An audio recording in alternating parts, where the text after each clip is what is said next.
Now, sometimes in Africa, we judge ourselves too harshly. Only 60 years after we regained independence, after a period of long confusion. Look at Europe, perhaps the most confused of continents. The continent that does not know how to deal with diversity. If there is a continent that does not know how to deal with diversity, it's Europe. Look at them. With due respect to them. Sweden, only Swedes with a small Slav population. Norway, only Norwegians. Denmark, only Danes. Finland, only Finns. When you come to Spain, where there are many communities, civil war, the Catalans, the Basque. Italy, only Italians. Netherlands, only the Dutch. The United Kingdom, only 3 tribes, 4. Scots, English, Welsh, and Irish. See how they can't handle it. Go to Yugoslavia. How many countries have they been divided into? Go to the Soviet Union. How many countries have they been divided to? Go to Nigeria, 300 tribes, and we are still struggling. Come to Kenya, 56. Uganda, over 50. Tanzania, 126. And then you judge us harshly? No, you must not. We are doing well. And what we must do is to know how to handle unity in diversity. It must not be uniform. Even within Uganda, let us speak. What is it that the Baganda do well? What is it that the Bunyoro Kitara do well? What is it that the Acholi do well? What is it that the Padola do well? What is it that the Banyankole do well? What is it that the Batoro do well? What is it that the Acholi and the Alur and everybody else and the Langi do well and the Karamojong do well? And if we put them, that is what is called a recipe. And you are ladies. You know when you have a good recipe, the product is good. It is how you mix them. If you mix them badly, then the product is bad. I'm now asking you to mix them well. When you mix them well, we'll immunize ourselves from the difficulties that come with election. So what am I saying in terms of a call to action? Don't confine yourself to this room here in Sheraton. Go out. Go out, Bishop. You remember the day of the Pentecost. You know what happened, and this can be heretical, even blasphemous. But after the death of Christ, his disciples thought that the whole ministry was a failure. But something happened on the day of the Pentecost. Some people thought they were drunk in the morning. Say, but even if you are drinking at 9, we are not drinking at 9.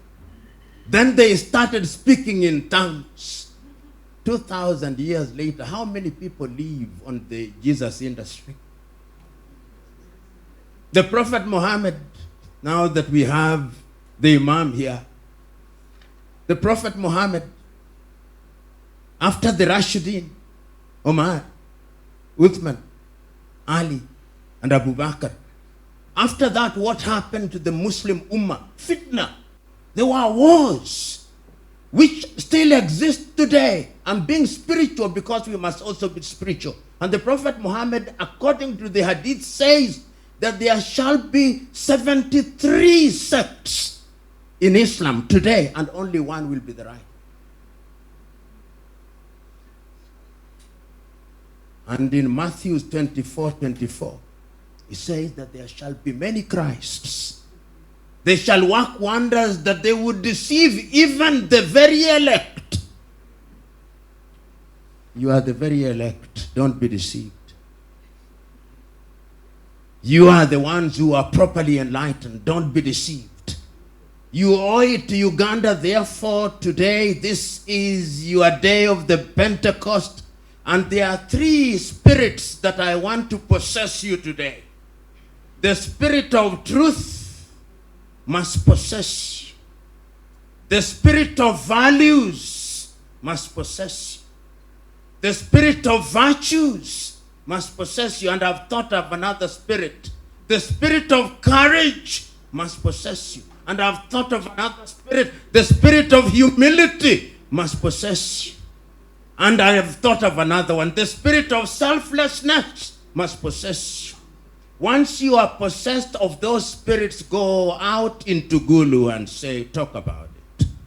Go out into Tororo and talk about it. Go to Jinja and talk about it. Go to Toro and to everywhere in Uganda. Preach this gospel. UBC, preach it. NTV, preach it. Preach it to His Excellency President Yoweri Kaguta Museveni Tiwaburua. He now loves that name. Preach it to everybody. That once it occupies their mind, when we go out to vote, we vote that which is good and right. Vote good men and women. When they come with money, tell them the last time you checked, money is the root of all evils. But it's not evil in its own right, money. It is the root of it, but it's not evil. Good servant, a bad master. Rejected. As I conclude, it gladdens my heart that in this assembly there are young people and there are old people, as it should be. Because when you see the younger generation present in this assembly and you are empowering yourselves, it tells you that this is intergeneration. I do not know how you think about things, but if you look at our societies, the baton is always passed from the old to the young. Many years ago, a Kenyan politician who is my friend was dying. And for some reason, when he was dying, he asked one of his daughters to ask me to visit him at the hospital in Nairobi. The politician was Martin Joseph Shikuku. And he lay on his bed and he asked me a very interesting question. He asked me, do you teach? Have you ever seen a person who has received a degree in experience? And I said no. He told me experience is to be experienced. You don't go to the university and you receive a degree in experience, or you don't get conferred with a degree of experience honoris causa. He told me the young must listen to the old for two reasons.